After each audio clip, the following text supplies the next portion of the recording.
Ndikupatseni moni kuli konse muli afekanso nthawi program ine ya game plan pano pa Zodiac. Nkhani zomwe tiunikirani kwambiri ni nkhani yokhudza FIFA World Cup 2026 matimu aku Africa matenda kupitirira kuchinyitsa nthawi yotaitha Egypt yatsanzikana nawo mpikisano umeneyo. Yomwe yatsala ni timu ya Morocco. Kodi zikumavutira pati komanso tiyembekezo tani mu ndime ya quarter final ya mpikisano umeneyo wa FIFA World Cup umwe kuchitikira ku Canada, Mexico komanso ku USA.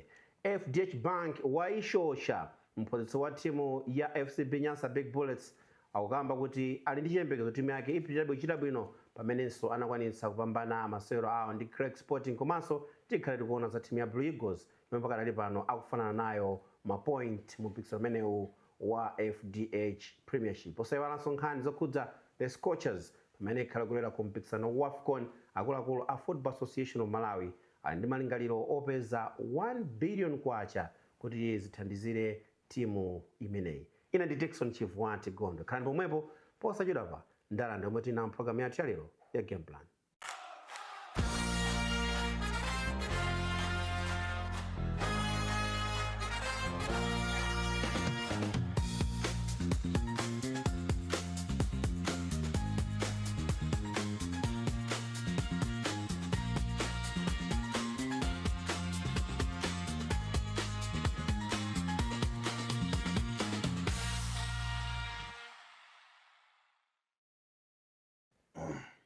Penda fotokozera kuti ayi nkhani ndi zimenezo ndithu komano nkhani imene tikuunikirana yoyamba ndi yokhudza FIFA World Cup. Tili munyengo ya World Cup timakambirana motero mo timalandire wire chambwinja program ine. Ya ndakunyadiranso kuti tsiku la lero limodzinso. Komanso Bright Kanyama. Atokoza kwambiri DCG kuti tili limodzi. Amene ndi amene tina program yathu ya lero imene ya Game Plan amene tiunikirane nkhani zomwe ndakufotokozera nzija. Nkhani yoyamba ndi yokhudza FIFA World Cup pakati ali pano amene zikuonekera tsopano kwatsala timu imodzi yochokera kuno ku Africa ya Morocco yomwe afika mu ndime ya quarter finals. Utanthauzanje komanso mena kungofotokoza mmene mpikisano umenewu wakhala ukuyendera kufikira ndime imene. Tiyambe ndi wire. Ya ndi World Cup imene ili very competitive. Taona maiko ena amene sitimayembekezera kuti akuchita bwino. Tinaonanso ndithu maiko aku Africa amene analipo 10, tinazaona kuti 9 amene anali round of 32 kenako round of 16. So as of now titakuona kuti timu imene yachilimika kufika mpaka quarter finals ndi Morocco, the only team. Ndi zinthu zogwesa ulesi komanso zosakhala bwino kuti matimu aku Africa the only one team imene so previous tournament ya World Cup inafika so semi-finals. Ndio kusonyeza kuti muno mu Africa na timu hii Morocco the Giants of Africa taona ndithu Senegal ikuchinyitsa pa 86 minutes. Tinazaonanso Ivory Coast pa 87, DRC pa 86, tiona South Africa pa 90+2. Kumagine tinazaonanso Egypt ndi zimene zachitika dzulozi zimene anthu ambiri mwina game ya Senegal ndi Egypt ndimene titaonera kuti magame wawo kwambiri chifukwa choti I think game plan yawo kumapeto zinakhala kuti zinafoyeka zinazavuta. Tinaona ndithu kuti ukadaulo wa Messi pa 10 minutes pa 80 minutes anapeza kuti azathu Argentina achinye zigoli zitatu. Ndiye tinaona ndithu Messi anazachoka kutsogolo kuja kuzabwera deep pa midfield. He was the one amene amapanga create chance kuti anzake apeze zigoli. Later on tinaona kuti anapanga outplay, panali pressure, anapanga press kwambiri azathu Egypt. Komabe penanso tinaonanso mwina panali unfairness iso mwina tinganena nkhani ya marefu chifukwa tinaona infringement kumene inachitikira koma ukapeza kuti ava chigoli chabwino awakanira. Ndiye nthawi zinaso marefu unandifunsa last week kuti kodi marefu aku Malawi kuno aphunzire zotani ku World Cup. Ndiye nanena kuti even ku World Cup marefu amakhani mbali ku AFCON marefu amakhala mbali. Tinaonanso ku AFCON kuti kunali controversial decision amapanga refu. So nzozabe kuti izizi it's global world kuti mapeza kuti marefu amatha kuononga game. Koma inuwo mukuwina 2-0 nkukubwezerani within short period kumenya zigoli zitatu palipena pake pamene mwina matimu aku Africa tukhanga tili kusimwidwa. Koma it's not only matimu aku Africa. Tione Brazil usota imenya pa 79 minutes. Yapeza kuti anzathu Norway pa Paraguay nayonso pa 70 minutes. Inapeza kuti 2 minutes awapwetekanazo. Croatia so chimodzimodzi imene mamenya ndi Portugal. Cape Verde pa 111 minutes anapeza kuti chigoli chapeza. Ndenda zambiri mpira timanena kuti first 10 minutes ndi last 15 minutes ndi ma minutes are very dangerous kwambiri. Ndetu kuona kuti ma timu aku Africa management tactical ndi fatigue ndimene inakhala tinavuta nthoyamba yonje. Chabwino tibwere kwa Bright ninadzalimba mtima noti apa pa basi Egypt ndekuti yafika ndime ya quarter final. Ninadzayisiya pakono game ija kenako akulu anadzalemba pena pake akuti zathapo ndimene adzota analemba kuti zathapo ndendata ino ndina Messi kwambiri utono game zinthu zonse anakwera Argentina anena yowa koma maonera kuti zathapo nadzawa kuti achita yake chachitika sikuti ndinakwera Argentina komano chimene chinachitika nakasema ndifusa zokhuzana ndi game imeneyi. Chimene chinachitika nchonena kuti Egypt kutsogola 2-0 ndiye mistake imene inapanga Egypt ndiolola kuti Argentina yabwere mu game jakuti atsala maminisi ambiri. Ndifake ndinalemba fasa thapo uja anabwera ili pa 2-1 nadziwa kunena kuti apapa zinthu zavuta chifukwa timu ngati Argentina, for you to beat timu ngati Argentina you have to be tactically disciplined from whistle number 1 mpaka na whistle yomaliza. Pamene Egypt inali disciplined konse koma yangofika pamene yangonyisa chigoli pamene inalakwikira game. So ndigwizane ndiwire kunena kuti maiko ngati Argentina amakhala mu game ya 90 minutes and Egypt game plan yawo inatheka ndithu kuyambirira mpaka nakuzafika pamene achinyisa chigoli pa chifukwa game plan yawo inalionena kuti ife sitingamenye ndi achina Messi, sitingamenye ndi achina Romero, adzipasirana, let them have the ball, tilibe nazo vuto. Ifeyo tingochinjiriza bwino low block yathu yabwino kenako tikaopeza mpira uja tiapange counter press, tiapange counter attack, tiathamangitse tikachinye zigoli. Utakuona kuti zigoli zonse zimene yapeza Egypt similar fashion makamaka zigoli ziwiri chimodzi anakanira ndi chigoli cha number 2 similar fashion kulanda mpira mboko ma uthamanga nawo kukachinya. Zimene ziyazo zinathandiza koma the moment anangochinyitsa chigoli cha number 1 cha Argentina nadziwa kunena kuti zinthu zativuta chifukwa Argentina ija inali ndi ma player oti first half sanapange perform bwino. One of them ndi Messi and Messi uja timu yake kutsalira first half sanamenye bwino. Obviously you expect kuti okay second half munthu abwera kufuna kuti atimalize. Timu ya Egypt imeneka ikhale ndi plan for Messi and izizi sikuti so tichire kubisirana maiko ambiri amene amachinya Argentina, maiko ambiri amene amachinya nthawi imene ali ku Barcelona, even ali ku PSG, even abali amene ali ku Inter Miami amachita kukhala ndi plan for Messi, special plan for Messi kuti athane. Koma Egypt inaoneka kuti inali naye first half, second half anazamusiya. Wili anaona ndi anapanga do observe kwambiri chifukwa Messi uja panopa mmene amamenyera second half anamenya ngati playmaker. Analibe position yeni imene mwamuona kuti Messi akupanga jana koma amabwera kwambiri deep pa midfield and then kutenga mpira ndikumapita nawo. And utakuona kuti chigoli cha number 1 he was not involved 100% koma his movement yapanga contribute. Chigoli cha number 2 wachinya ndi yeyo chimene chinali chonena kuti abweramo tsopano anthu aja kuti abweramo. Chigoli cha number 3 wapanga contribute ndifaka nampasa so player of the match. So ndigwizane ndiwire kunena kuti ma African teams ndi vuto mentally. I think Egypt was not prepared for that and anabala likatangwa chigoli cha number 1 chija anabala lika chachiwiri ndile kuonongeratu chachitatu chande kunali kungomaliza kuti abasi anthuwa nawo kudandaula kumene kudandaula Egypt ndikomveka inde koma nawonso ayeneka aziloze chala nkuziguguda pa mtima chifukwa zimene achita zichi siunganene kuti pali zigoli zonse zitatu za Argentina zimene ungaloze kuti chigoli chayi mwina chachitatu chifatu kunali foul imene inabwera koyambirira kwake but otherwise I think zinali zigoli zabwinobwino and Egypt ikuyenekanso nawonso mbali pamene akumuloza chala lifali nawonso akuyeneka azifunse kuti how did we allow 2 goals kuti itithawe ndikupeza kuti game itagonja 3-2 in 10 minutes. It's crazy. Ndizimenezo ndithu mmene zakhala zikuyendera makamaka mu mpikisano umene wa FIFA World Cup amene sotaona timu ngati Brazil kutulutsidwa. Ndinadzawerenga pa modzi mwa newspaper anadzafotokoza kuti we don't have a special plan for Haaland ananena choncho bwana Ancelotti ndi ndinaona kuti I think plan yodi panalibe chifukwa Haaland yo ndi ana achinya ziwiri. Brazil ambiri sidi mayembekeza kuti mwina anayonso nkutsanzika. I think ndi game imene ambiri samayembekezera tikatenga Brazil ndi Norway tikanena ma 6 amene apita kwambiri World Cup. Brazil inatenga World Cup ka 5 pamene panzathu Norway sanatengepo ine pano ndo Brazil Norway chimene inapanga I think nkungofika quarter finals 2026 2020 chani panopo afika quarter final for the first time sanafike quarter finals nde utha solo Switzerland yawinayi ndi yoti yapitako kumene ku 12 times koma utha kuona kuti inatengapo I think inatengapo 4 times 1934 38 954 inatengapo Belgium sanatengaponso chinthu chimenechi koma ma appearance awo kupitako 15 times ndio tusonezanso kuti ndi timuso ili ndi experience nde timu imene ikuonekabe kuti apapa France ikukumana ndi Morocco umenewo ulipo komabe it's 50-50 Morocco panopo ikuoneka kuti hit ya World Cup so pano ayamba kuizolowera apa pakachiwiri so pano kupita ma stages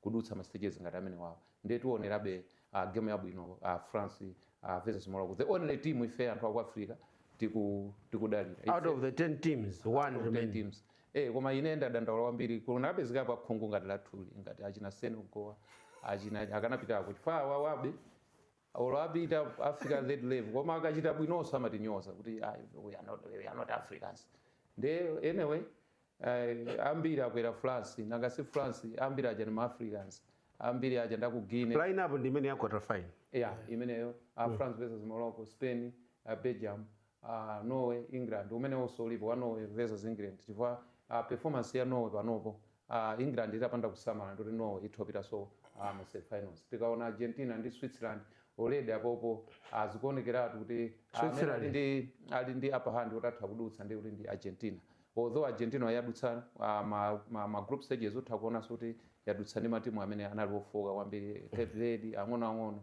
oti alibe experience mu World Cup koma apapa ulipo pamenepo ndeti tikaonanso France ndi Morocco ulipo Spain ndi Belgium akatakokha koma apepo amene amakhangata akabwerebwere ku World Cup ndikuti ndi France Spain ndi Argentina ndi akuoneka kuti akabwerebwere quarter final lineup ndi imeneyo bright mwina kuchita so focus kwambiri pa timu imene ya Morocco popeza kuti ndi chikhulupiriro chathu chatsala moyo wathu uli mwa Morocco akhala masewero otani ndi timu imene ya France Kylian Mbappe kwinako mwanja wa Hakim 2022 anakumananso matimu awiri amenewa I think anakumana ma quarter final ngati sindikulakwitsa makamaka ikhale semi final and inapambana ndi France ndifake France inakapezeka kuti yafika ma final kukagonja ndi Argentina so I think ikhala game imene Morocco will be going in kuti akabweze chipongwe koma of course on top of that akulanso ngati ma underdogs chifukwa France performance yawo yakhala yabwino kwambiri ku World Cup and actually ndi pa matimu 8 awawa I think clear favorite atokhala iwowa ndi Argentina so ndikhulupirira kunena kuti akakhala masewero abwino kwambiri kwa ineyo of course ndikuimvera chisoni Morocco chifukwa ndi game imene I don't think France will be able to just mukuitani ndikuimvera chisoni kwa bwino mene iyayi ndikunena maganizo ake ndikuimvera chisoni chifukwa cha chinthu ichi Morocco is our best team currently in Africa number 6 in the world our best team in Africa right now koma pamafika pena pakoma kumana ndi munthu amene umachita zoti apapa I think already ndi the best kwathu koma apapa siningadutse and I think France to them on paper ndi imene ili ndi upper hand chimene Morocco ingakachite for them to win this game they have to be disciplined throughout the game ndikunena zimene zifacho nena kuti let's go back kuma group stages kumene France inakumana ndi Senegal France had one of those worst games first 45 minutes versus Senegal koma what they did the second half akuluakulu zimene zijazo zitipatse mafunso kuti how did they manage to turn things around with a poor performance in the first 45 minutes ndikubwera second half ndikuite mbona za game ija anachina Mbappe aja ndikuonekera ndikupeza kuti game ija ipambana 2-0 that tells you kuti timu ija ndi yodziwa komanso game ina imene tikuyeneka titengepo chitsanzo tikuyankhula kwa Morocco ndi game ya Paraguay it was one of those difficult games imene inekwa ndiona kuti chambireni World Cup iyi France yakumana nayo inali game ija because a Paraguay anapanga china chilichonse kakumenya munthu kakutana kopseza oyimbira anapanga on that particular day koma France inapeza solution ndi kupezeka kuti adutsa ya wina 1-0 that should give us mafunso kuti how did this team get itself mpaka nakafika quarter final and kumana ndi Morocco and here's the thing France now imene yafika pa ikudziwa kuti okay we are only 2 steps away kuti tifike final so matimu ngati amene waku Europe wa onse achina England wa achina Argentina wa of course ndi yaku America ku ndi zina zote akafika ndi mmene amadziwa kuti they don't play they don't play because amadziwa kuti ife apapa tikuyang'anizana ndi World Cup. So nkhani ndionena kuti ndikuimvera chisoni but sikuti ndikuichotsera moto kuti singachite zokupsa, itha kuchita zinthu zokupsa.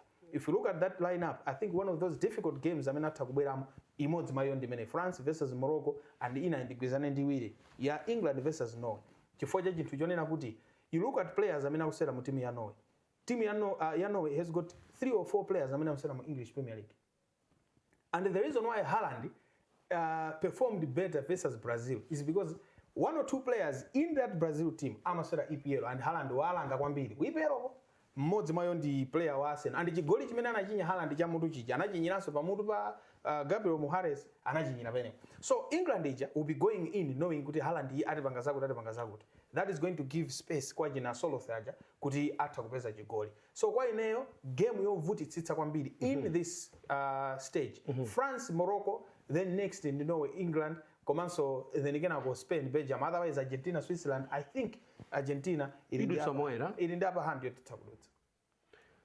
Quarter final lineup ndimene ndithu masewero amene akhalire mwina nkutseka motani nkhani za World Cup tikuyena tionenso nkhani zakuno kumudziwire World Cup imeneyi pamene tikuyang'anano tsopano kuti uyu ndi amene wagwira moyo wathu timapita koma ndi amene akutithandiza uyu Morocco. I think World Cup itipasenso ifeyo phunziro tuphunzirapo chani ku World Cup chimene ndaona ku nthawi zina mwina tiziphunzira to manage the game up to 90 minutes.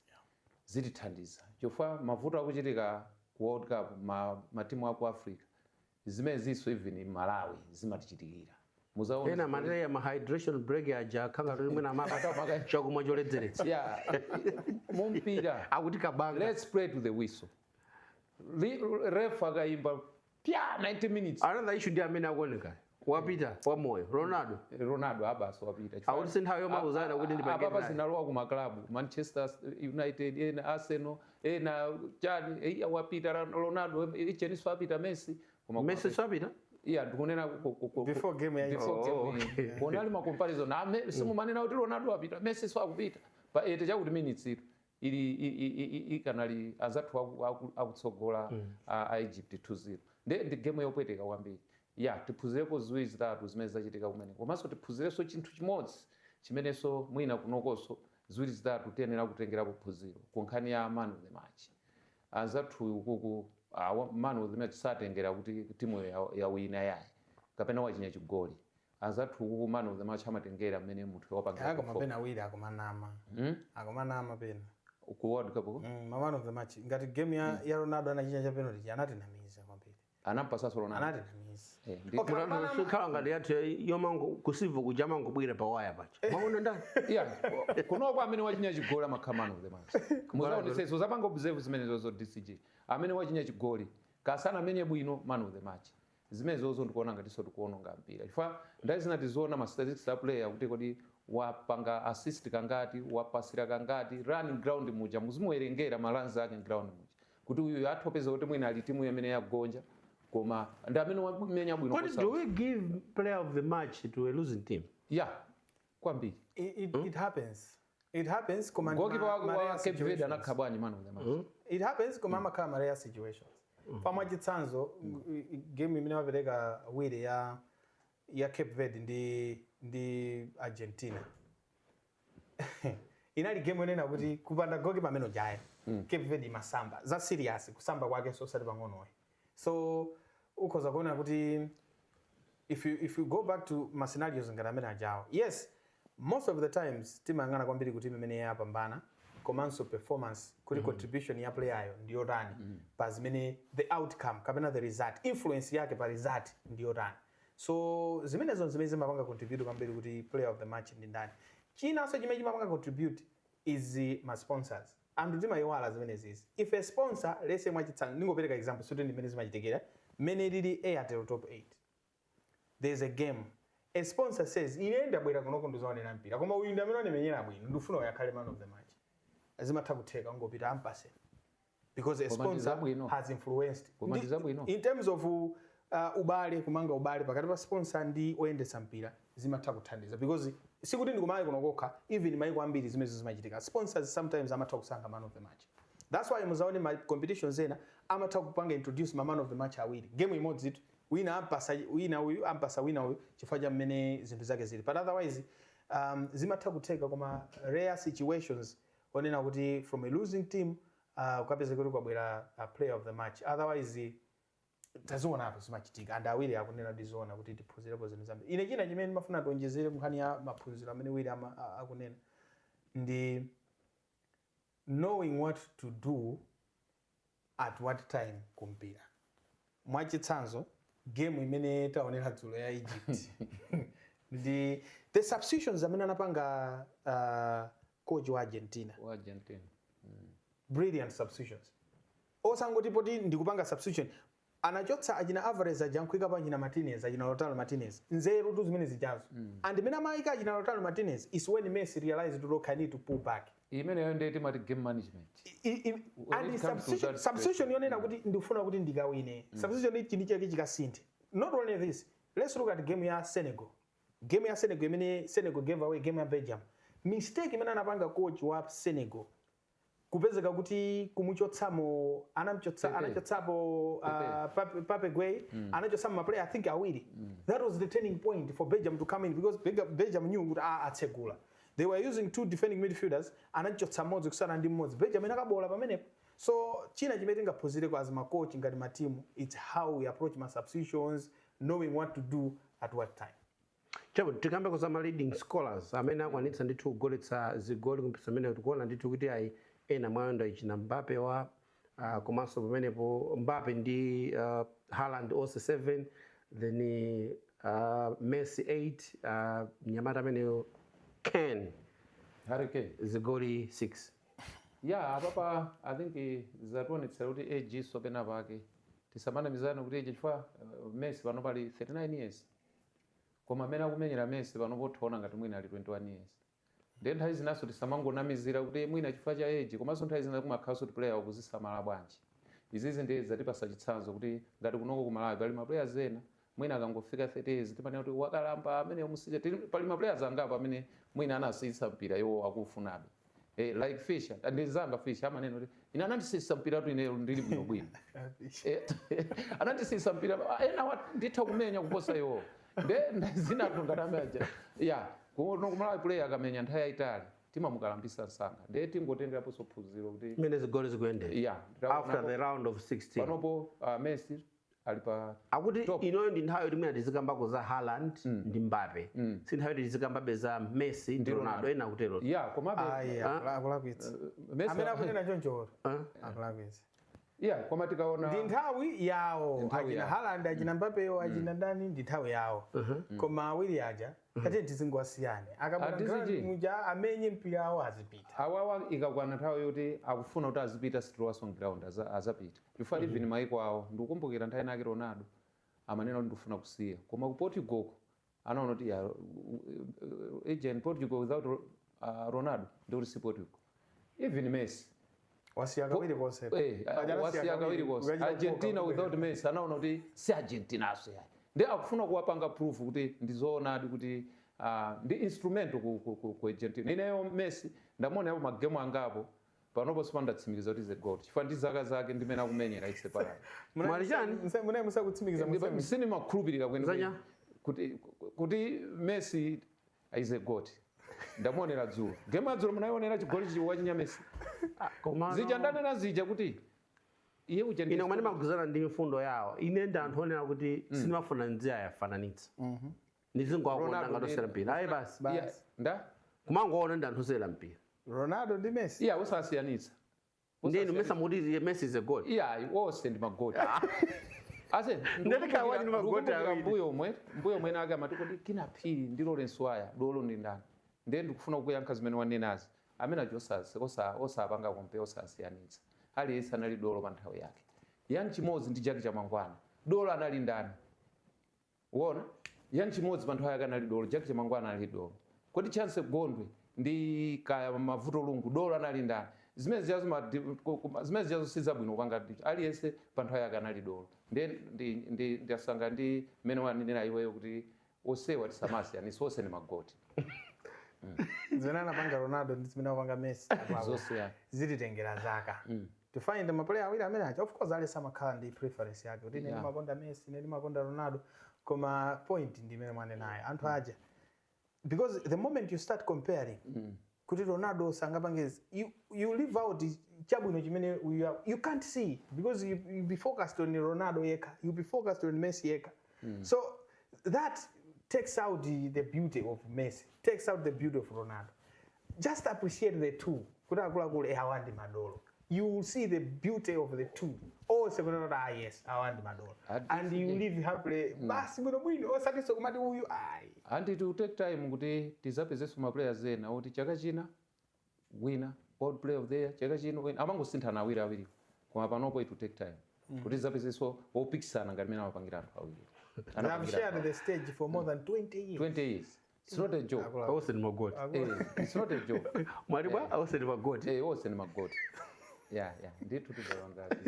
Chakuti ziwene zokhudza FIFA World Cup mmene zokhalira atafika ndime ya quarter final pamene tokambanso kuti timu ya Morocco ndiyo khaya ku Africa pa matimu 10 omwe anapita ku mpikisano umene wa FIFA World Cup imene yakwanitsa kufika mu ndime ya quarter final ikumana ndi timu imene ya France pamene anyamata a Belgium ndi Spain nawonso akhala kumana ndipo tikhalanso tikuona masewero a Norway ndi anyamata a England kulinso masewero a timu imene ya Argentina ndi anyamata amenewa a Switzerland yagonjetsa Colombia 4-3 kudzera pa mapenalty atalimbana 0-0 pakutha pa mphindi 90 komanso mphindi zina zowonjezera limene ndithu zikukhalira ku mpikisano umene wa FIFA World Cup. Tikabweranso tiona zakuno kumudzi FDH Bank waishosha ena kutola mapoints pamene ena zikuvutabe. Mukhale pomwepo.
Menaforuza kuti tikabweranso tipitirira ndi nkhani zakuno kumudzi FDH Bank waishosha ena kumaishosha kupata 3 points ena kuishosha kwawo kumakhala koperewera akungotaya mapoint. Timu ya Blue Eagles ndi FCB Nyasa Big Bullets pakali pano pa log table onse akupikisana 19-19. Blue Eagles inagonjetsa anyamata amwe ale pakwawo 1-0. Zotsatira zimenezi ku timu ya Blue Eagles amasolo mwanali ku area 30 chigoli cha Messi Amhone. Tiyambe ndi Wire. Yeah, I think Blue Eagles panopo ikuoneka kuti yamba bwino 9 games ikuoneka kuti consistency yawo ili bwino. Usiyana mwina ndi matimu ena akuvutika mu league game. And I think isakakuona akuoneka kuti wapunga ndimane na ndo mabwereza mu program wapunga timu yabwino. Ikuoneka be kuti ndi timu imene yabwera kuzapanga compete mu league game. than mwina ma season apitawo. Nde panopo nkhawa kwambiri ndi matimu amene ali kumusiwa achina Clegg, Cams Barracks akuoneka kuti asintha makochi koma amalizatsi be akuoneka beka kuvuta. Malizatsi ake ndawedewede. Nde tizinena kuti kodi vuto ndi makochi kapena ma players. Ndi pamene ndimanena kuti nthawi zambiri mu mpiramo we can blame makochi koma nthawi zambiri sakha makochi. Yeah, 75% ndi imene amapanga contribute ma players. Nde kuti ku Clegg kuli vuto la ma players anzathuso KB ndi naionera ndekha pasivo. It wasn't a play. Awawa akapanda kusintha attitude yawo towards the games ndikuona ngati avutika season mwinaso season ino itokha kuti timu imodzi so yachisirikali awa Blue Eagles okhala kwawo ndinaso musalamena kumwana ndi Sivo tikayang'ana kuyambira defense midfield so kwamanika kuti ali organized. I like the defense in terms of height ya ma defenders awo. Yeah, I think msakakona wapanga squad yabwino kumbuyo panopo even mipira ya mwamba you can't simungadutse akuona kuti ali bwino komanso tikaonanso mwina ukabwera pass flow training ya mpira pasipo transition ya mpira wake ikuonekabe kuti ndi timu yosinthika kwambiri apanganso build up anyamata ang'onoang'ono kanale aku reserve kaatenga mmakwalalamo zikuoneka kuti ndi timu yosinthika panopo Blue Eagles mbuyo muti madziwa ndi timu imamenya chaiwinda chawo wachiona ndani koma panopo ikuoneka ndi timu imene ikumenya mpira at least wopatsirana. Kind of the team ya Blue Eagles mpaka leo ndi 19 points in makamba za quality of defenders that they have. Naona maswala ngata Bullets they are struggling kuti apeze chigoli koma they are also busy kumamenya mipira ya mwamba zomwe zidavuta kwambiri. Anakaka romwe nakusintha pang'ono pamene akaka kuipanga contain kupeza chigoli kwa bezi navuta maswala amenachi. Kind of the team imene Blue Eagles ili nayo pakati pano komanso kuona ndi imene zikuyendera. Yeah, I think tikakamba kani yokhuzana ndi team ya Blue Eagles. Ikuoneka ngati kuti chimene apanga sakakuona maplayer amene amakhulupirira kwambiri mu 2024 2025 samene akwakhulupirira 2026 kufika 2027 chifukwa chinendo ukaona if you talk of ma veteran players amene akumayamba mu timu iyi ndiye kuti ndi atatu okay tikozonera kuti awiri winayo ali pakatikati pa veteran komanso khala amene ndi Tonic View so it's Messi Muhone ndi Gilbert Chilwa these two ndamene akumakhala mu timu muja koma the rest of the players mwina kuphatikizapo Tonic View imene ndanenera ndi anaonena kuti sanamenye kwambiri ku team ya Blue Eagles and even experience yosera mu Super League sikuti ali nayo chuluka kwambiri which means kunena kuti ansakakuona ndi background yawo yonena kuti amakhulupirira kwambiri ana komanso amamvana nawo bwino I think zikuwathandizira kunena kuti apanga team yabwino kwambiri. The defense line utakuona onse ajina Bennett Konyo of course Konyo analiko last season komano this is full season nena kuti timu ikumukhulupirira ano kuti I think iweyo wafikapo utakutesewerera ndi defender wantali wabwino and command yake ndi yabwinonso ku defense line so tayamikira nsakakuona kuti he made what we call a brave decision kuti ma player ena achina Ian Chinyama osaja kwapanga pull out osaja kwaza kuti ino tikupaseni ntchito zina ndikupezeka kuti timu ikuthandizika pakadali pano. This takes me back to zimene anachita Callisto Paso ali kuti ma Bullets anapanga zimene zizi of course I know ifano ndi mwina Blue Eagles ilibe tengana kuti jani followership yambiri chimene mwina kulibe pressure kuti anthu akufunsa kuti mapangiranji zimenezi pakana kama timu ina wangadanyina Bullets Wanderers akanamufunsa Nsakakuona kuti I mean ukwachotsa ma player awa chifukwa chani so zimene anachita Nsakakuona timu yamikire kwambiri and I think wapanga timu imene ikumvana coordination ili bwino ndingoonjezera pamene wanena wire. Most of the players that are playing wachita kwapanga promote from the reserve side which is good ku team ya Blue Eagles. Chapa tingomva kuchokera kwa Pritchard Mwansa komanso de Klerk Msakakuona kuti ana tibwanji alathamasira amene okomera timu ya Blue Eagles kupambana 1-0. Nazoa kwambiri sinata mayali natenga mapointi okwana 4 maoni 6 amene akalapezeka awiri osefenda pesa imodzi tutagonja panopa 2-1 second round pasa panga draw kwawo zozo so nazoleka game over mabe nazo nyamati ateli limigire ndikapa igoli isunge mpaka pero game kuti pambane zometa pangani zingale pe mesa sala nyamaroka even if ngala tengini nezo di pressure fena kuti takalobanga kuti masabira amina NBA nini koma amina kubera kalonga panopa ndapambana mabe 3-2 mosi mina bangono kupita kudedza kagonja 3-2 again so nazo bili game over mabe amina tawo ati kuti olimpikire because jisunge mpaka kwa program lazima ngani unavuta machazo na pesa mbili mali maso perform ngono kudimia Betnet jinye mabe mpira ntonto zima chitika timu yabe kudambwe kwa konzeka abandia tofauti pambani. That's why I'm going otherwise moya timu bila kwambiri muone sanya mata bila kwambiri fesa ya mesa bila kwambiri. Kwa hiyo tofauti pambani ndio pambana tunarudi kama tijipa timu ngabani. Yeah, ndizoona zimene zimepata na pesa zika mechi na uzanya mata kuti ife tukumenya kwa wetu bila pesa mpata mechi kisa nchito kama sisi na take out bila kisa nchito bila mechi. Tunauza na mata mnasikia nafikiri mna kuti nipate mechi katinga pesa kisa nchito kama sisi na tero ndi anaisi samuna maka kuti mna tipeze tipange create ma chances kuti tipeze zigolo kama sisi na take. Ndivyo mimi wafuta kuzamuna kuti zikuoneka kuti mina ngati kusogolo kuti nakanga kuti tabisa ma chance kama sina kisa nchito.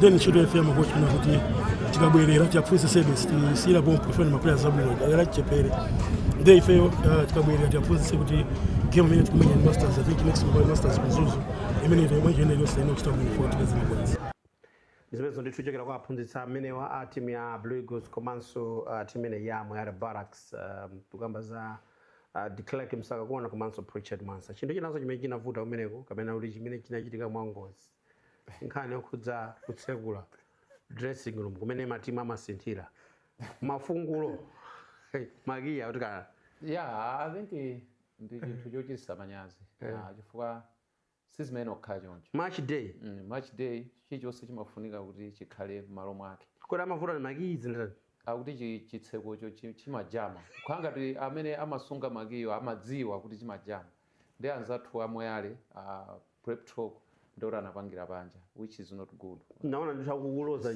panjerwa safety kumapulazi Richard Manza maloza ndicho panjerwa zilika Brigos I think kukhale kwayamba komaliza sazichitikeso ifwa club licensing zinaso zimene amaona ndi zinthu ngati zimenezo kuti zitseko zili bwino ma dressing room ali bwino ma showers ali bwino ndi zimene zachitikazi hapo utaona panjerwa zofesa chisoto ndi izizi aziona maiwena kuti mpira wakumala ndala baba anaika po ground top league itu imene zizichitika zimene zizi mukumaona kochi preacher mwanza achitopangira pa khoma panjerwa ngoni panjerwa pancha sizabwino kana ukhoza dressing room sizabwino. No, I think quickly it's just unfortunate kuti zinachitika zimenezo pa Nankhaga ndi facility imene mwina imasamalidwa bwino kwambiri kumbali ya zinthu zina ndi zina komano ndikhulupirira kuti chilipo chimene chinachititsa kunena kuti mwina makiyi apezeke kuti sindikudziwa kaji komano I think zimene zatere muligwizane ndiwire achotse limuloko amuchotsepo ayiko kapena muchita donate limuloko okonza kumene kwa tana ambo kepha kali limuloko ati ndi polisi limene sungakugule ungogula kapena polisi koma ndi ngakhale tikuseke koma ndi zinthu zonena kuti tiyamikire saive na Moyale because ena akanapeza kuti adandaula ndize koma anavomereza mpaka nakuyankhula anadzotise kuti majama anadziwa and nawonso ndasilikale so anadziwa kuti zimatha kuchitika chabwino zimenezo ndithu zokhudza Blue Eagles ndanyamana amene wa Moyale Barracks koma kodi anthu anaona bwanji masewero amenewa the viewers voice nacheza ndi anthu amene anaonera masewero amenewa pabwalo la Nankhaga kodi masewero anali bwanji. Ndine Alex Saka and we support our place. Ababaleni no unira wa Moyale Barracks komanso Blue Eagles. Muchigawo chimene ndaonera kuyeneza chinoonesa kuti ibe matimu ali bwino. Nkhani yangati yakasewera proposition amatha kukwanisa. Ndebe popeza osewo ndi matimu experience. Zimakhala ngati pena zavuta koma sikukhala kufuna kuti matimu akudziwana mofuka mmene mufunikira kuti timu ine jarani ayifokese. Kwakukulu kuti ngati kwa mapuleya ndakuphunzirapo china chake ngati ndioleza mtima amatha kukondana koma kupatsa msoweka umatha kudziwa kale ndinza munthu umatha kukhala opsa mtima umatha winayo zimazapeza umaleza mtima kuti ampira ndimene mata umakhalira ligi ndeyikuenda bwino tikatenga ngati za nkhani ya mafiction akumayenda bwino kuti matimu osiwa kumasera muwiki imodzi magemu ofanana and zitopotopo zinazi zimakhalamo komabe ndizochepa futena kuti panopa kwambiri akumatsata kwambiri chilungamo ngati amene akuti sokala ligi komanso matimu akumalimbika ende ligi yonse kuti ikhale yotenda futena kuti yotsogola sikutsogola ngati imene zimachitika masiku akungofa panopa ikatsogola mwina ndi airpoint kapena kungosiyana zigoli ndi zinthu zovuta kwambiri komabe tionera mpira wabwino ngati Malawi futena kuti yakhala ngati ligi yoyamba imene ili utentha mzaka zonse zakumbuyo. Okay, ine dzina langa ndine Louis Saka ndimakhala area 50 ndine supporter wa Bullets. Ila ungakhale na upeza ulikale kumapeto komabe mukuona kwa ine ankoti mpirawo anthu asera ndithu popo kuti ayi chabwino zinazo zimatopezeka zofuta ngati pa ground ipo utenga amene asirapira pa tsiku limenelo komabe panali mpirawo polo okena bwera chigawo chomaliza kuli gosi timu iyi ni timu ya bondit kodi panopa tikhozotika kuti onesa kuti ili pa nambala sidudza kuti ngati siliva ndi inali patopo koma kuti kanyamata olimbikira apricos kodi taonapo achina Mesiya Muhoni ndazi zake ngati achina Gilbert Chiwa jawo anthu ndithu olimbikira bonse kuti amafana chinthu chimodzi kutengera spasi imene amauso angati kochi wawo. Dzina langa ndi William Gondwe ndimasapota Moyale Barracks. Game ya lero inali game yabwino mbali zonse ziwiri. Mene nayambira Moyale inali ndi chances awamisa ningoti inali ndi maiko chances Brigos ndi Moyale onse anali ndi chances ofanana zangochitika kuti Brigos inapeza penalty achinya koma so far matimu ake sikuti anali osiyana kwambiri in terms of possession. So far ngati supporter wa Moyale season ino silinganene kuti tayiyamba bwino kwambiri ikutivuta but then I know mene nthawi zambiri mene timayambira nthawi ngati zinozi bwezi tili mu top 4 komano sitinayambe bwino obviously obsession ya leroli sinali yabwino kwambiri mutati muone panali ma decisions ena kuti amapangidwa reverse atapanga kale referee and then the penalty imene inapasidwa kwa Brigos kwa ineyo kusatengera kusapota koma ndimayiona ngati si makwana kukhala penalty komano mpira ndi choncho nthawi zambiri timu imene ili pa home imakhala ndi ma advantages ngati amenewo so far league ikuyenda bwino matimu amene ayamba bwino ndi moto akuyesetsa ndithu akuthamanga komano ngati matimu ngati Masters ngati kumudwisa kwambiri for moto umene inayamba nawo si umene ulipo panopa yakhala ngati kuti uzizira pang'ono komano so far ngati kuwina kwa Bullets lero zikuonesadi kuti matimu akufunabe aziwina ndi league yayamba bwino ndipo. Alright, ine ndi Austin Salamba ndimasapota Moyale Barracks omwe ndithu ma game ya lero inali game yabwino ndithu koma poti pa mpira zovuta sizilephera tikuyenera kuvomereza kuti taluza next time tikuyenera tikazikonzeketse mwina amene munavuta mwina ndi mwina. Alright, ngati nkhani ya ma positives ya game ya lero akanse kuti play yathu pena pake nazooneka kuti tinaino ndi cholinga after we conceded a goal nazooneka kuti maplayer ano anadzadzidzimuka kuti no we are lucky ane maganizo anapeza ndithu. Okay, mostly pamene popo ndi zithongotengera kuti kochi anatonda maplayer otani kulipo kumpangira kochi zochita komano sanatonetse zida zonse zimene ali nazo ndikukhulupirira kuti mwina atakhani magame angapo titopanga no decide chenicheni malinganaso ndikuti isiweno ili kumayambiro chambe. Ine ndi Hudson Dziko game ndayo napo ndimadzoti tichinya 1-0 pamaiko madzoti maiko atsogola ndiponso mpira pati pamene popo madzoti maiko awina foineyo ndikulira momwe maiko seneka sawa champoro maiko arani timbeso season ino maiko atsogola po maiko akhala ndi timoti aluza kwambiri komano maiko arani atsogola. Ine ndi Benedict Kuiva Kombola mmodzi mwa atolankhani akukamba za masewero amene ayendera tikhoza kunena kuti ndi masewero onena kuti sitingalose zambiri imene ayendera chachikulu tikhoza kungonena kuti matimu onse anabwera ndikudziwa kunena kuti 3 points imene angatenge ndi 3 points yapamwamba kwambiri. Brigos pomayang'ana kunena kuti 3 points imene ingatenge ibwera pamwamba ndiye kuti amayifunitsitsa kwambiri nayonso Moyale imene imayang'ana za 3 points imene kunali kuti imafuna izi chonse pamene ili ibwerebe kumatenga mastepe forward zimene zinali zinthu zoti zinapangisa kuti game ija ikhale ngati aliyese abwere ndi mantha pang'ono ndi masewero onena kuti sitingaloze mwina foti ndi anthu wanda asilikali okhaokha unali masewero a matempa ogundana moteremo komano ukayang'ana tsopano kubwerano ka masewero amene achitira kumbali zonse ziwiri kumayang'ana kunena kuti timu ya Brigos yagoletsa kuzera pa penalty zimene tikhoza kungonena kunena kuti creativity yeniyeni yangoneka nthawi imene penalty ija yabwera koma kuyang'ana kumbali zonse kuti achita motani goalkeeper was outstanding kumbali ya timu imene ya Moyale kumbali ya timu ya Brigos sitinganene kuti taona chioption chinje tikhoza kuchitchula kuti ayi goalkeeper anatera apopo komabe tikhoza kutera kunena kuti mwina tiyamikire defense ya timu ya Brigos now kubera ku officiation mwina kumbali zonse ziwiri ndikhoza kunena kuti officiation ndimene aidandaula kwambiri imene achitira officiation ndiline pano kuti ndipereke rating ya officiation ndikhoza kunena kuti ndiye kuti officiation ili pa 45%.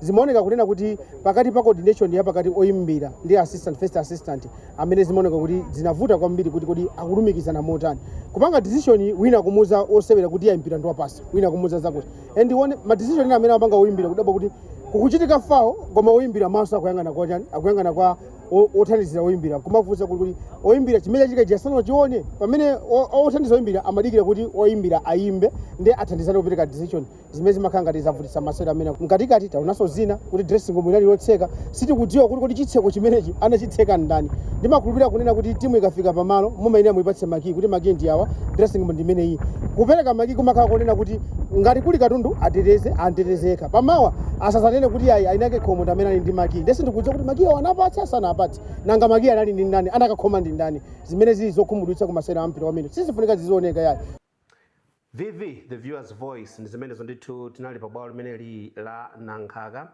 ndithokoze kwambiri Tumopoki Mangani kamba kuti patsiranso zimene zonse zinachitika pa bwalo limene la Nankhaka. Mwina tinkuona log table kuti zikuoneka motani pamene tukambanso kuti kuli Airtel top 8 mpikisano umene ukhala ndithu ukuchitika sabata imene ku Blantyre pamene tiona kuti zitha bwanji komanso kuli Longwe kuli Sivu ndi Brigos koma log table ndimene 19 out of 19 makamaka matimu awiri amenewa 9 games 19 points 9 games 19 points Brigos komanso FCB Nyasa Big Bullets koma Kamuzu Barracks Crack komanso Dedza Dynamos umoyo wawo ndi wawo empha kwambiri wina ma point 8 wina ma point 5 wina ma point 4 tikunena pano ndiye kuti Kamuzu Barracks kuli kuchipatala ili kuchamati ku ICU akuyang'anira mapaderadera sinapite ku wodi pamene mwina Dedzawo zikuoneka kuti pali kusinthana ndi ku ICU achokako atha kubwerera ku wodi komabe umoyo wawo ukuoneka kuti sizili bwino the bottom 3 Bright ine Kamuzu Barracks sindikumvetsetsa kuti chikuchitika ndi chani Kamuzu Barracks chifukwa ndi timu imene sungayembekezere kuti izipanga struggle ngati imene kuchitira panga struggle pakadali pano ili ndi ma resources zonse sindikamba nkhani za kulipira ndalama chani koma ili ndi platform imene anthu amayithamangira mwachitsanzo kuti tikalembedwa ntchito tikapita ku KB mwina akatolowesa ngati ntchito so amapanga attracted to ma player abwino even team imene ali nayo 1 or 2 players ndi ma player abwino kwambiri komano zikupezeka kuti zinthu sizikuyenda wina anazakamba ku nthawi nake akukamba tukamba zokhuza ndi Super League yomweyo akapanda kusamala KB atotuluka and it's going to be chinthu chodandaulitsa kwambiri makamaka kuti timu ngati KB imene akhala nthawi yatali mu Super League komanso the only MTF side imene inakhala katsira league yayikulu mdziko lino apezeke kuti atuluka mwamwayi wache matimu atatu pachenda amene amatuluka Super League koma ulendo uno it's going to be different malingana ndi kubera kwa National Division League ndiye kuti 1 to is it 13 amene wao ali bwino koma apa number 14 ndi uja yakamenya nawo ma playoffs wa 15 16 awo ndikapande ndiye mwina kapena atalimbikira nkubwera apo pa ma playoffs mwina kapena chifukwa cha experience omenya mu league mwina atapeza kuti zawathandiza pomwe sizikuoneka bwino ku matimu makamaka atatu amene zimene nditizokhudza FDH Premiership tunaliso masewera amene anachitika pakati pa Karonga ndi Dedza zinakomera timu ya Karonga kupambana ndi makamaka timu ya Dedza kupambana 3-1 Dedza kugonjetsa Karonga kwawo kumene ku Karonga komanso masewera amene mukuona mchithunzipo kuti Wanderers inagonjetsa Mafco FC 3-2 nawonso Red Lions ajamo mwa Sivo. The good thing about Red Lions pakhomo ikumayisetsa ndi kuchilimika kuti zawo ziyende Ekhaya ndi Luwana inaenda Ekhaya kubwera padedza athera 0-0 ndipo masewera ndithu ndimene ayendera makamakanso mu week number 9 ya mpikisano umene wa FDH Premiership. Stars of the week amene aoneka ngati ndi madolo sabata imene yapitayi pali Ephraim Kondowe wa Bullets masewera amene anasewera ndi Crack amene ndithu anachita bwino kukhala player of the match komanso tukamba zokhudza akatswiri ngati Chiwaya amasewera Dedza ndi Karonga komanso tukamba za Fahad Mcheka pa masewera Brigos ndi Moyale Barracks komanso tukamba za Chicago Badison masewero a Masters FC ndi anyamata akamuzu Barracks. Leo Kachiko Mitundu ndi Ekaya nayenso anaoneka kuti andidolo, komanso Nelson Sikaona wa Chitipa makamaka masewera Chitipa ndi Silver Strikers nayenso anachita bwino kwambiri, komanso Felix Zulu pa masewero Wanderers ndi Mafco FC amene ndi anamandwa amene aoneka kuti agwira ntchito yapa mwamba kwambiri week number 9 players of the matches ndimene ndithu zakhalira mu mpikisano amene wa FDH Premiership. Amene tukamba kuti zonse zili bwino tsopano mu FDH Premiership, amene akuoneka kuti akutola mapoints akutola, koma kuli nkhani ina imenenso ambiri akuyang'ana kuti zitha motani. Timu ya Malawi yomwe ndi yatsikana ya Scorchers ikuyenera kuti ipite ku mpikisano wa AFCON kwa nthawi yoyamba, kumene kuyenera kasewera ndaji na Egypt, Zambia ali kumeneko. Bright akusakale mutu zoti chimene akukayika nchani tiyembekezo tani pamene akamba kuti akufuna kupeza 1 billion kwacha pamwambo pamenenso uchitike Sabata ino. Pamene yafika pa timu yathu ya dziko lino ya Scorchers, I think tikuyenera tipangire china chilichonse chimene tikuyenera kupanga ngati dziko, chionena kuti timu itipange motivate ipite ku mpikisano umenewu ikachite bwino, chifukwa this is history. Tikupita kumeneko for the first time kuti tikasewere ku AFCON ndi asungwanawa kaamunena kuti 2 billion kaamunena ndalama zikateta apatseni tipeze njira ndithu atsikanawa alandire ndalama zawo azipita apite kumene kuja allowance atenga kale apite kumene kuja chilichonse chili bwino malo akagona abwino chakudya chabwino everything zikathandiza kuti achite bwino. Ndimagwedeza munthu chifukwa chonena kuti chimene ndanenera kunena kuti asungwanawa tapangire chilichonse apite kumeneko sakukakumana ndi maopponents tu wambatu akakumana ndi best teams in Africa ku women's football. Utakuona Nigeria, mbiri ya Nigeria ku AFCON akuluakulu ndi mbiri yaikulu, awinako chinthu chija kangapo ndithu ndakabwerebwere amachiwina. Egypt, yes of course Egypt sikuti ndiyofananako ndi Nigeria, koma Egypt ndi timu yaikulu. And tikabwera even kuno ku Southern Africa sitingakambe za women's football kuchotserapo Zambia ndi Dinama. Even Zambia yatulusa ma stars wanena kuti tokha tusungumachita kunena kuti awa ndi madolo, the likes of Barbara Banda ali kumeneko achina Rachel Kundananja at some point anali the most expensive player wa women's football in the world. So ndinkhani nena kuti akupita kumeneko akakumana ndi ma opponents eni. So sitingangowatumiza kuti bora nipitani mukasewere ayi, tikuyeneka tapange china chilichonse kuti apite kumeneko ali bwino. Ndiyamikire kwambiri famu kuti yaganizira asungwanawa kuti pambali pona kuti famu ikapo ndalama boma likapo ndalama komabe pakhalibe njira kuti patoledwe ndalama zina zake zimene asungwanawa zathandizire kuti chilichonse chikaende bwino kumeneko. Remember famu ikuti target yawo ndiyo timu ikafika mu semifinal. Kungofika mu semifinal timu ikupita ku World Cup. So ineyo kwa ineyo ndikhoza kunena kuti ndi mpikisano ovuta kwa asungwanathu, koma titakuphweketsa titapanga prepare bwinobwino kuwapasa chilichonse asungwanawo kuti akamapita kumeneko akayimirire dziko lino flag ndithu akayikweze ndithu mwamba zimene zili zofunikira kwambiri. Khani yakhudza Scorchers tinaona ndithu kupita ku mpikisano umenewu kwa nthawi yoyamba molalo amene ina alili pa bingu imene timaonera mukanemamu zomwenso mwina ambiri akufunitsa kuti zichitike kuti mwina make ku mpikisano umenewu anthu adzasangala imene zidalili tsiku limeneli. Ndikuvomereza amene walankhulira Buju kuti motivation imapangisanso kuti zinthu ziyende bwino. Ndiye motivation imene akuwapangira atsena tamvanso kuti after this akakumananso ndi first lady lachisanu lino it's part of motivation. Ndiye atsikanawo akamapita kumeneko kwaziziwa kuti Malawi ayikapo chilichonse pa iwowa asowachonamiza tikayambira motivation inambira ku ma friend race ndi awapasa ma friend race angapo amenya motivation ilipo. Apaso ndi nkhaniso kuti afuna kupanga raise almost 1 billion yoti atsikana akamapita kumeneko asakhalenso ndi kupita kumene kuti ifeyo tasiya azibale athu kunyumba kumudzi alibe chilichonse akamapita akha kuti allowance chilichonse chili bwinobwino. It's part of motivation. Nde tikafuna zabwino zonse let's hope Fazili panopo ali nayo first 11 chifukwa lero Fazili kumudzutsa sanganene kuti alibe first 11 apo ali nayo kwangotsala kuti sapana atsikana aja akhale pamodzi anyamuke azipita ku Morocco akapange compete kumeneko kuti mwina akafika mu round of 16 semifinals ndio kuti automatically apanga qualify ku World Cup. It will be the first kuti mwina dziko lathu atsikana apange ku qualify ku World Cup. Kuti anyamata for so many years. Ora ine zinaokanika. Zinavuta. Pajama kanyamula mabuti. Aya mjimozi. Zinavuta. Kodi Malawi tinatengapo si Eastern Central 1988.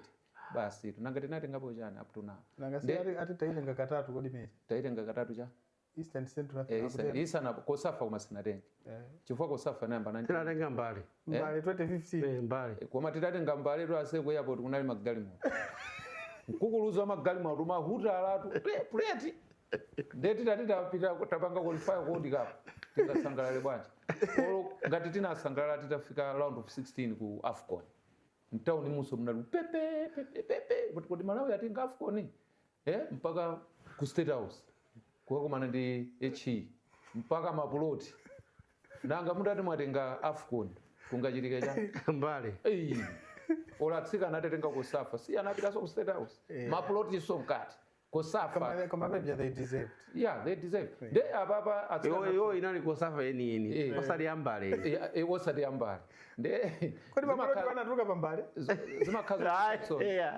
zimakazo pesa isoni kuti pano patafika 62 years independence koma cholozeka kunkhani ya masewera kuti veta panga chani ndi 0 pa 10 palibe timaloza chani chimeta panga zidziko pa 62 years independent palibe tikapita kuti akhwapidwa ma sports divisions zonse nkhonya nde 2 rounds tili pasi tikapita kothamangako auti manja makanika kutseguka akukani kotseguka koma kunoko kumudzi kuno ndeti maonekana madolo kungangambana kwambiri kungotuka pa Tanzania pomba pa Zambia pa Morogoro masekanzi wagwakani ndikumbukira ilaki roba inachitika pa community ina ya Robert Kajiza ndi Tinashe Mwadziwana imene ndesinayiwala anakonza nda New Dawn Boxing Promotions New Dawn pamene mati round 1 Kajiza ujali pasi pa community pajalo achimalitsa kuti ndimakuza liti kumwalai kuno kulibe nkhonya koma yondere walipanga ukaraisi panoso ananyamula wina wake ku Primary kunyamulatu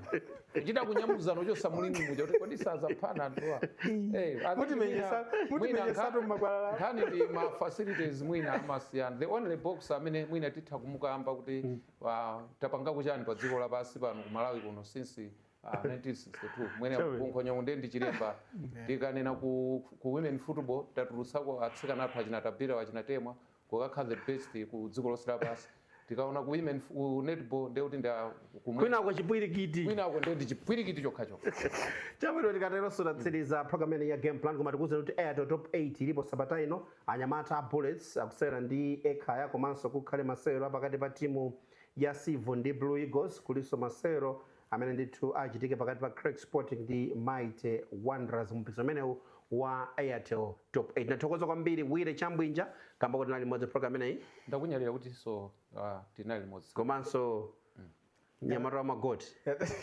nyamata wa magoti magoti arose ndi magoti nathokoza kwambiri DCG okay tikateronso tikumane sabata yamapo mwe tibweretseni program ina game plan pano pa Zodiac mwapadadera nthokoze Fatsani Menyani komanso Timopoa Kimangana amene athandizira kuti program imeneyi itheke tsiku la lero komanso tikunena kuti FIFA World Cup yabweretsa zinthu zambiri zosangalatsa zina zokhumudwitsa umene ndi mpirawo Egypt itatsala pang'ono penipeni kuti apande tamaliza kale taona ndithu kutuluka mu mpikisano umenewu anyamata Argentina kupambana 3-2 kuti afike mu ndime ya quarter final amene wakumana ndi Switzerland pamene anyamata timu ya Belgium ndi Spain akukumana komanso kuli Norway ndi England osayiwalanso masewera amene akhala opatsa chidwi kwambiri France ndi timu ya Morocco chikhulupiriro chokhacho cha dera la Africa ine ndi Dickson Chivwati Gondwe goodbye from